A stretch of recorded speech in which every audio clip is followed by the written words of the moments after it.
Next chapter हम पढ़ेंगे भारतीय वैज्ञानिक जीवन परिचय एवं उपलब्धियां। तो ये चैप्टर बुक से पढ़ने का ही है और इस चैप्टर में हम विशेष ध्यान देंगे वैज्ञानिकों के विज्ञान के क्षेत्र में योगदान पर। विज्ञान के क्षेत्र में उनका क्या क्या योगदान है, इस बात पर हम फोकस करेंगे।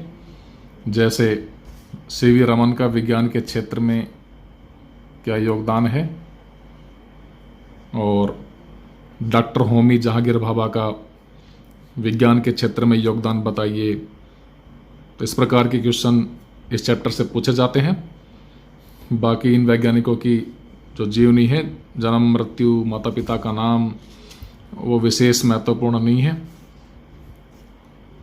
कुछ इनमें विशेष बातें और होती हैं इनसे रिलेटेड जो पूछी जा सकती हैं। सुमेलित कीजिए इस प्रकार के क्वेश्चनों में। तो पहले हम पढ़ेंगे सुश्रुत। तो ये भारत के महान ऋषि थे, चिकित्सक थे, विश्वामित्र के वंशज थे। विश्वामित्र के वंशज सुश्रुत का जन्म 600 ईसा पूर्व हुआ था। इन्होंने धन्वंतरि के आश्रम से प्रारंभिक चिकित्सकीय ज्ञान प्राप्त किया। इन्होंने चिकित्सा विद्या कहाँ से सीखी थी? धन्वंतरि के आश्रम में रहकर सीखी थी। धन्वंतरि देवताओं के चिकित्सक, देवताओं के वैद्य या देवताओं के डॉक्टर कह सकते हैं, जिनका प्राकट्य समुद्र मंथन के दौरान हुआ था। तो सुश्रुत ने इन्हीं से क्या ली थी? चिकित्सा विद्या प्राप्त की थी। सुश्रुत ने सर्वप्रथम संसार को शल्य चिकित्सा का परिष्कृत ज्ञान प्रदान किया। ऑपरेशन क्रिया के बारे में विशुद्ध ज्ञान प्रदान किया जो आज भी प्रासंगिक है। वे पहले चिकित्सक थे जिन्होंने शल्य क्रिया का परिष्कार कर अनेक जटिल ऑपरेशन प्रस्तुत किए तथा संसार को शल्य क्रिया में प्रयुक्त यंत्रों का ज्ञान प्रदान किया। संसार को ऑपरेशन क्रिया में जो यंत्र काम आते हैं उनके बारे में ज्ञान प्रदान किया। उनके द्वारा रचित सुश्रुत संहिता, उन्होंने एक पुस्तक लिखी थी सुश्रुत संहिता। उसमें उन्होंने शल्य चिकित्सा यानी ऑपरेशन क्रिया के बारे में विस्तृत विवरण लिखा। जोसेफ लिस्टर से कई शताब्दी पूर्व इन्होंने अपूर्ति दोष का विचार किया। अपूर्ति दोष का मतलब है घावों में होने वाले इन्फेक्शन से। ऑपरेशन वगैरह करते हैं तो जो घाव बनते हैं उनमें इन्फेक्शन न हो जाए, इसके बारे में यानी एंटीसेप्टिक सर्जरी के बारे में बताया। किसने?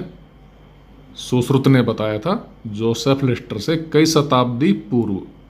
जोसेफ लिस्टर कौन थे? ये एक ब्रिटिश सर्जन थे जिन्हें एंटीसेप्टिक सर्जरी का पायोनियर माना जाता है। तो इनसे भी कई शताब्दियों पूर्व हमारे ऋषि मुनि सुश्रुत ने क्या बताया? एंटीसेप्टिक सर्जरी के बारे में बताया और शल्य चिकित्सा से पूर्व अपने उपकरणों को गर्म करने के लिए निर्देशित किया ताकि कीटाणु मर जाएं और अपूर्ति दोष न रह जाए, घाव सड़े नहीं। इन्होंने रक्त का थक्का जमने से रोकने में विषहीन जोंकों का इस्तेमाल किया। जोंक होती है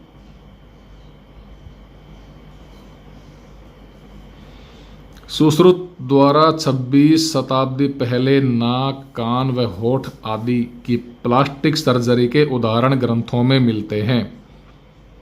वास्तव में उन्हें प्लास्टिक सर्जरी का जनक कहा जा सकता है। शल्य चिकित्सा में 101 यंत्रों का ज्ञान प्रदान किया। ऑपरेशन क्रिया में 101 उपकरणों के बारे में बताया। उनके संदेश यंत्र आधुनिक सर्जन के स्प्रिंग फोर्सेप्स या काटने एवं पट्टी के लिए इस्तेमाल किए जाने वाली फोर्सेप्स या चिमटियों के पूर्व रूप हैं। आधुनिक समय के जो डॉक्टर उपकरण काम में लेते हैं उनका पूर्व रूप क्या था? सुश्रुत द्वारा प्रयुक्त किए जाने वाले उपकरण। जैसे किसी चीज़ का पुराना मॉडल होता है, उसके बाद उसके नए मॉडल आ जाते हैं, ऐसे ही सुश्रुत के जो उपकरण थे वो हम कह सकते हैं एक प्रकार के पुराने मॉडल, और आधुनिक जो है उन्हीं का क्या है, मॉडिफाइड रूप है। इन्होंने चिकित्सालय की साफ सफाई के विषय में भी उपयोगी निर्देश दिए। सुश्रुत को शल्य चिकित्सा का महानतम चिकित्सक कहा गया। सेकंड नंबर है चरक। ये भी एक ऋषि थे। चरक आयुर्वेद चिकित्सा शाखा के महान आचार्य के रूप में प्रख्यात रहे हैं। चरक पहले चिकित्सक थे जिन्होंने पाचन उपापचय, डाइजेस्टिव मेटाबॉलिज्म और शरीर प्रतिरक्षा, बॉडी इम्यूनिटी की अवधारणा प्रस्तुत की। इनके अनुसार शरीर में कार्य के कारण 3 दोष होते हैं, पित्त, कफ एवं वात, और शरीर में इन तीनों दोषों वात, पित्त एवं कफ के असंतुलन के कारण से ही बीमारी उत्पन्न होती है। तो चरक के अनुसार बीमारी का कारण क्या है? वात, पित्त एवं कफ का असंतुलन। इनके द्वारा भी एक फेमस बुक लिखी गई, चरक संहिता। संस्कृत भाषा में प्राचीनतम ग्रंथ है। यह ग्रंथ 8 खंडों में वर्णित गद्य व पद्य दोनों रूपों में लिखित है। चरक ने आनुवांशिकी के मूल सिद्धांतों को, इंपॉर्टेंट है, 2000 वर्ष पूर्व ही जान लिया था। उन्हें उन कारणों का पता था जिनसे शिशु का लिंग निर्धारित होता है, निश्चित होता है। बच्चे में आनुवांशिक दोष जैसे लंगड़ापन या अंधापन माँ या पिता में किसी अभाव या त्रुटि के कारण होता है। वे पहले चिकित्सक थे जिन्होंने हृदय को शरीर का नियंत्रण केंद्र बताया, जो शरीर से मुख्य धमनियों द्वारा जुड़ा होता है। चरक ने चरक संहिता में चिकित्सकों व चिकित्सा विज्ञान के विद्यार्थियों के लिए कुछ गाइडलाइन प्रस्तुत की, कुछ निर्देश और प्रतिज्ञाओं का भी उल्लेख किया है। चरक के अनुसार चिकित्सकों को रोगियों से किसी भी दशा में शत्रुता नहीं रखनी चाहिए। रोगी की घर की बातों को बाहर नहीं बताना चाहिए। चिकित्सक को सदैव ज्ञान की खोज में तत्पर रहना चाहिए। चरक शब्द का अर्थ होता है चलना। वे पीड़ित जनता का इलाज करने तथा उन्हें शिक्षा देने दूर दूर तक पैदल यात्रा करते थे, इसलिए उन्हें चरक कहा गया। नेक्स्ट साइंटिस्ट हम पढ़ेंगे सीवी रमन के बारे में। इनका पूरा नाम है चंद्रशेखर वेंकट रमन। जन्म 7 नवंबर 1888 तमिलनाडु के तिरुचिरापल्ली शहर में हुआ। उनके पिता चंद्रशेखर अय्यर तथा माता पार्वती अय्यर थी। उनके पिता विशाखापत्तनम के वाल्टेयर कॉलेज में भौतिक शास्त्र के प्राध्यापक थे, फिजिक्स के लेक्चरर थे।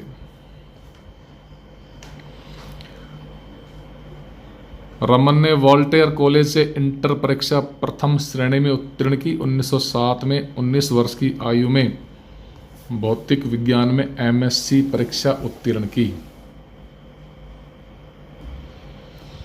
19 वर्ष की आयु में अर्थ विभाग की प्रतियोगिता परीक्षा दी।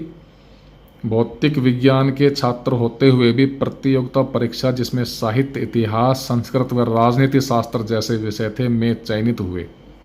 भारत सरकार द्वारा अर्थ विभाग के उप महालेखापाल नियुक्त किए गए। रमन ने वीणा, मृदंग, तानपुरा आदि भारतीय वाद्य यंत्रों तथा वायलिन, पियानो आदि विदेशी यंत्रों के ध्वनिक गुणों की खोज कर भौतिक सिद्धांत प्रतिपादित किए। धातुएं जो होती हैं वो चोट लगने पर या गिरने पर एक विशेष प्रकार की आवाज़ उत्पन्न करते हैं। धातु का ये गुण कहलाता है ध्वनिक। तो इन्होंने भारतीय वाद्य यंत्रों और विदेशी वाद्य यंत्रों के ध्वनिक गुणों की खोज कर भौतिक सिद्धांत प्रतिपादित किए।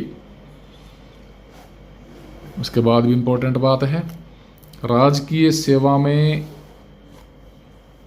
रहते हुए विज्ञान हेतु पर्याप्त समय न मिलने के कारण 1917 में रमन ने डाक तार विभाग के महालेखापाल पद से त्यागपत्र दे दिया। वे कलकत्ता विश्वविद्यालय में भौतिक विज्ञान के प्रोफेसर बने। इस पद पर रहते हुए रमन ने अपने विश्व प्रसिद्ध रमन प्रभाव की खोज की, जो उन्होंने 1928 में पूर्ण किया। रमन प्रभाव की खोज के लिए 1930 में उन्हें नोबेल पुरस्कार से सम्मानित किया गया।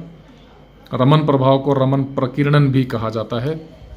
ये प्रभाव क्या है? इसके अनुसार जब प्रकाश किसी द्रव माध्यम से गुजरता है तो उसकी आवृत्ति में परिवर्तन आ जाता है। इसके अनुसार जब प्रकाश द्रव माध्यम से गुजरेगा तो प्रकाश और द्रव में अंतःक्रिया होती है, जिसे प्रकाश का प्रकीर्णन कहा जाता है। और उससे क्या होता है? प्रकाश की आवृत्ति में बदलाव आ जाता है। रमन प्रभाव खोज की विशेष बात यह थी कि केवल 200 रुपये के उपकरणों एवं ना के बराबर सुविधाओं के साथ रमन ने यह खोज की। 1954 में उन्हें सर्वोच्च सम्मान भारत रत्न से विभूषित किया गया।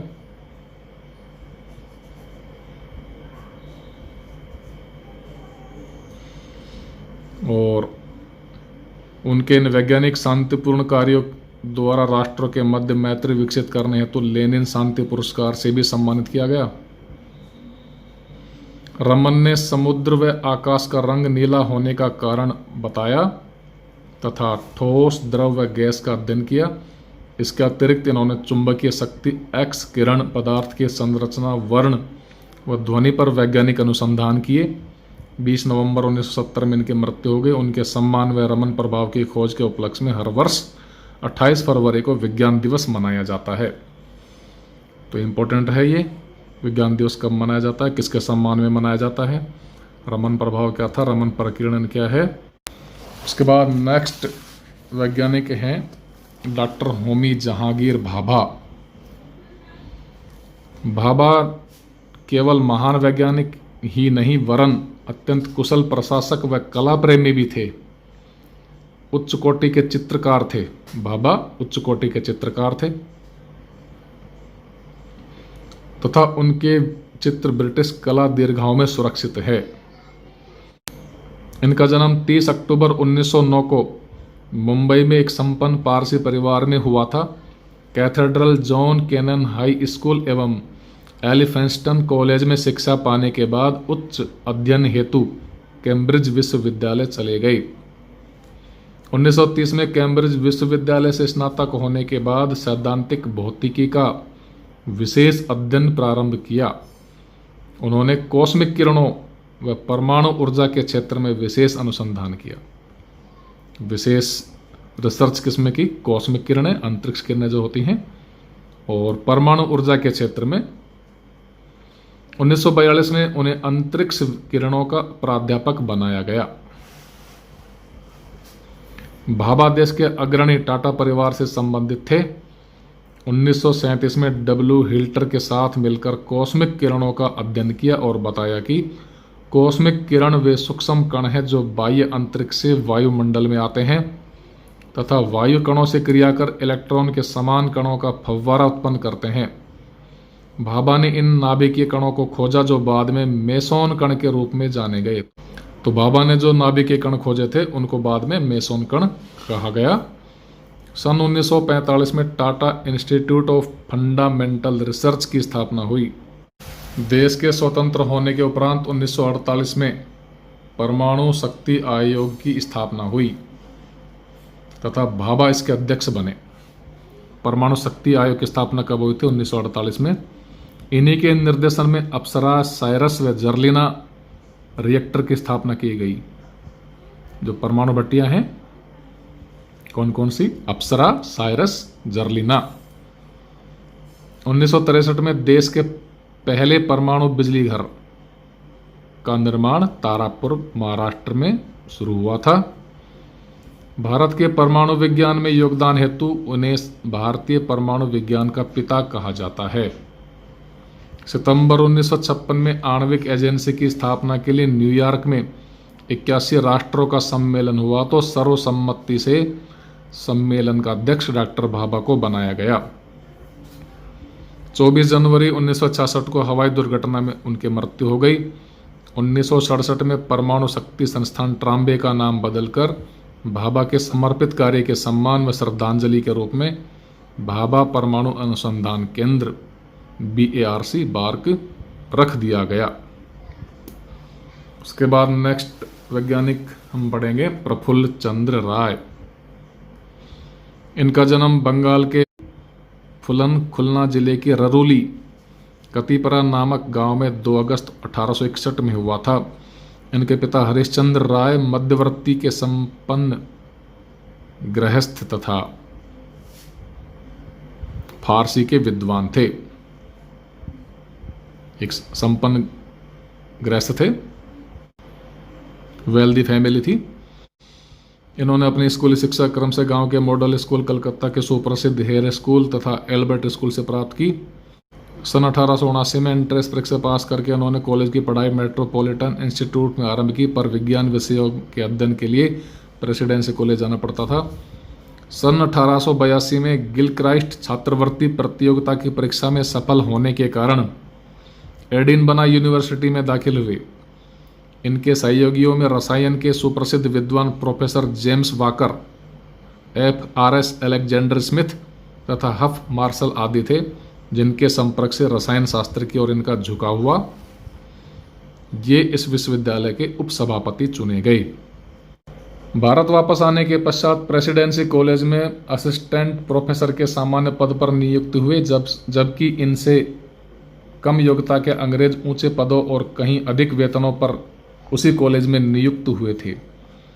डॉक्टर प्रफुल्ल चंद्र ने जब इस अन्याय का तत्कालीन शिक्षा विभाग अंग्रेज डायरेक्टर से विरोध किया तो उसने व्यंग्य किया कि यदि आप इतने योग्य केमिस्ट हैं तो कोई व्यवसाय क्यों नहीं चलाते।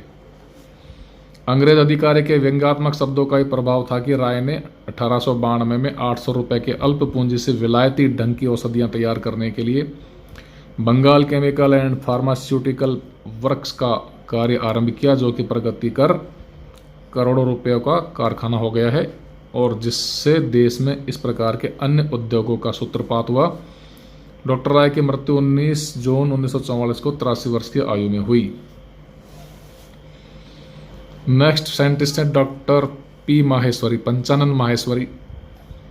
ये भारतीय बॉटनिस्ट थे, भारतीय वनस्पति विज्ञानी थे। जन्म 9 नवंबर 1904 को जयपुर में हुआ था और इन्होंने इलाहाबाद यूनिवर्सिटी से शिक्षा प्राप्त की और आगरा कॉलेज से अध्यापन कार्य आरंभ किया। इसके बाद इन्होंने इलाहाबाद, लखनऊ व ढाका विश्वविद्यालयों में भी अध्यापन का कार्य किया। 1948 में डॉक्टर माहेश्वरी दिल्ली यूनिवर्सिटी में वनस्पति विज्ञान के अध्यक्ष होकर आ गए। डॉक्टर माहेश्वरी ने पादप भ्रूण विज्ञान पर विशेष कार्य किया। इन्होंने भ्रूण विज्ञान और पादप क्रिया विज्ञान के सह मिश्रण से एक नई शाखा का विकास किया एवं इससे फूलों के विभिन्न भागों की कृत्रिम पोषण द्वारा वृद्धि कराने में पर्याप्त सफलता हासिल की। इनके अधीन शोध कार्य करने वाले, रिसर्च का जो कार्य है, इनके अधीन शोध कार्य करने वाले केवल भारतीय ही नहीं बल्कि अमेरिका, अर्जेंटीना व ऑस्ट्रेलिया आदि देशों के छात्र भी आते थे और उनके गाइडेंस में लगभग 60 छात्रों ने डॉक्टरेट की उपाधि प्राप्त की, PhD की उपाधि प्राप्त की। डॉक्टर माहेश्वरी ने अपने विषय के अनेक अंतर्राष्ट्रीय सम्मेलनों में भारत का प्रतिनिधित्व किया। टिश्यू कल्चर प्रयोगशाला की स्थापना तथा टेस्ट ट्यूब कल्चर पर शोध के लिए लंदन की रॉयल सोसाइटी ने उन्हें अपना फेलो बनाकर सम्मानित किया। 18 मई 1966 को दिल्ली में डॉक्टर माहेश्वरी का निधन हो गया। नेक्स्ट हम पढ़ेंगे डॉक्टर सलीम अली के बारे में। इनका जन्म बॉम्बे के सुलेमानी मुस्लिम परिवार में 12 नवंबर 1896 को हुआ। ये भारतीय पक्षी विज्ञानी और प्रकृतिवादी थे। उन्हें भारत के बर्डमैन के रूप में जाना जाता है, Birdman of India. Salim Ali Bharat के ऐसे ये पूछा जा सकता है, सलीम अली भारत के ऐसे पहले व्यक्ति थे जिन्होंने भारत भर में व्यवस्थित रूप से पक्षी सर्वेक्षण का आयोजन किया और पक्षियों पर लिखी उनकी किताबों ने भारत में पक्षी विज्ञान के विकास में काफ़ी मदद की। 1976 में भारत के दूसरे सर्वोच्च नागरिक सम्मान पद्म विभूषण से उन्हें सम्मानित किया गया। 1947 के बाद वे बॉम्बे नेचुरल हिस्ट्री सोसाइटी के प्रमुख व्यक्ति बने और संस्था के खातिर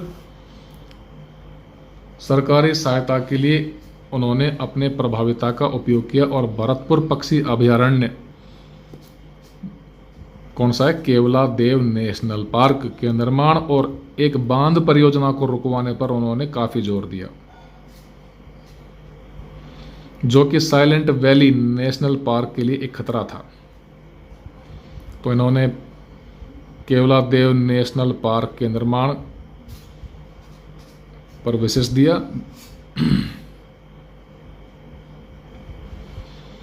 तो इन्होंने भरतपुर का पक्षी अभयारण्य, कौन सा, केवला देव नेशनल पार्क के निर्माण पर जोर दिया और एक बांध परियोजना को रुकवाने पर जोर दिया, क्योंकि वो साइलेंट वैली नेशनल पार्क के लिए एक खतरा थी।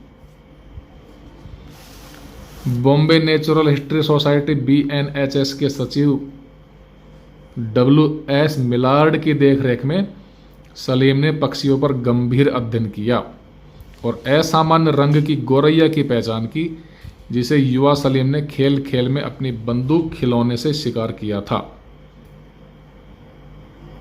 मिलार्ड ने इस पक्षी की एक पीले गले की गोरैया के रूप में पहचान की और सलीम को सोसाइटी में संग्रहित सभी पक्षियों को दिखाया।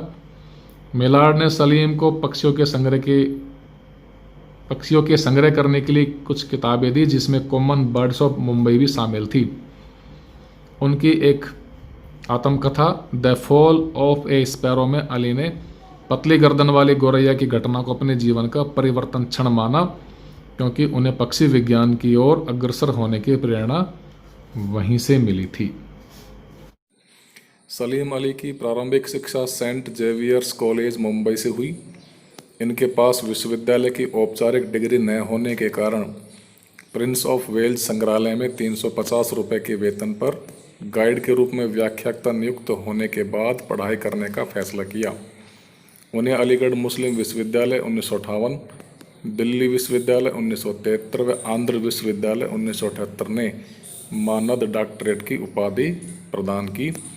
लंबे समय से प्रोस्टेट कैंसर से जूझ रहे 91 वर्षीय सलीम अली का निधन 1987 में हुआ। 1990 में भारत सरकार द्वारा कोयम्बटूर में Salim Ali centre for ornithology and natural history साकून को स्थापित किया गया। ऑर्निथोलॉजी क्या है, पक्षी विज्ञान है। तो ये है डॉक्टर सलीम अली के बारे में। और लास्ट वैज्ञानिक हम पढ़ेंगे डॉक्टर APJ अब्दुल कलाम। पूरा नाम है डॉक्टर अबुल बकीर जैनुलाब्दीन अब्दुल कलाम का जन्म तमिलनाडु के रामेश्वरम जिले के धनुषकोडी कस्बे में 15 अक्टूबर 1931 को हुआ। उनके पिता का नाम जैनुलाब्दीन व माता का नाम असीयम्मा था। रामेश्वरम में प्राथमिक शिक्षा के बाद कलाम पड़ोसी कस्बे रामनाथपुरम के खाटज हाई स्कूल में विज्ञान का अध्ययन करने हेतु दाखिल हुए। अयाहुरे सोलोमन उनके प्रेरणा स्रोत बने। सोलोमन का गुरु मंत्र था, जीवन में सफलता पाने के लिए 3 मुख्य बातों की आवश्यकता होती है, जरूरत होती है, इच्छा शक्ति, आस्था व उम्मीद। ये तीनों बातें जो सोलोमन का गुरु मंत्र था कलाम के जीवन का आधार बनी। 1954 में एरोनॉटिकल इंजीनियरिंग हेतु मद्रास इंस्टीट्यूट ऑफ टेक्नोलॉजी में दाखिल हुए। 1958 में कलाम रक्षा अनुसंधान व विज्ञान संगठन में हावर क्राफ्ट परियोजना पर काम करने हेतु वरिष्ठ वैज्ञानिक के रूप में नियुक्त हुए। 1962 में प्रो MG मेनन कलाम की लगन व मेहनत से प्रभावित होकर उन्हें भारतीय अंतरिक्ष अनुसंधान संगठन में ले गए, जहां कलाम के जीवन के स्वर्णिम अध्याय का सुनहरा आगाज हुआ। तो ये भी हमें ध्यान रखना है कि किन विभूतियों का असर इन वैज्ञानिकों पर पड़ा। जैसे सोलोमन के बारे में बताया है कि सोलोमन डॉक्टर अब्दुल कलाम के क्या थे, प्रेरणा स्रोत थे। वैसे ही सलीम अली ने किसकी गाइडेंस में काम किया था, WS मिलार्ड के। तो ये बातें भी पूछी जा सकती हैं। और इम्पोर्टेंट इसमें क्या बात है विशेष, कलाम ने नासा से रॉकेट प्रक्षेपण के तकनीक का प्रशिक्षण प्राप्त किया। रॉकेट लॉन्चिंग की टेक्निक की ट्रेनिंग ली तथा भारत का पहला रॉकेट कौन सा, नाइके अपाचे छोड़ा। इन्हें SLV परियोजना का प्रबंधक बनाया गया। इनके नेतृत्व में SLV-3 ने सफल उड़ान भरी, जिसने रोहिणी उपग्रह अंतरिक्ष में सफलतापूर्वक प्रक्षेपित किया। कलाम ने महत्वपूर्ण मिसाइल कार्यक्रम समन्वित निर्देशित मिसाइल कार्यक्रम 1983 के तहत पृथ्वी, अग्नि, त्रिशूल, नाग व आकाश नामक मिसाइलों का विकास व प्रक्षेपण किया। 1998 में पोखरण में किए गए परमाणु परीक्षण का नेतृत्व किया। मिसाइलों में महत्वपूर्ण योगदान के कारण इन्हें मिसाइल मैन भी कहा जाता है। डॉक्टर कलाम ने 2002-2007 तक भारत के राष्ट्रपति के रूप में सर्वोच्च संवैधानिक पद को सुशोभित किया। भारत सरकार ने इन्हें पद्म भूषण 1981, पद्म विभूषण 1990 और भारत रत्न 1997 जैसे महत्वपूर्ण पुरस्कारों से सम्मानित किया। 27 जुलाई 2015 को 2nd M शिलांग में भाषण देते हुए इनकी हृदय गति रुक जाने से, हार्ट अटैक हो जाने से निधन हो गया।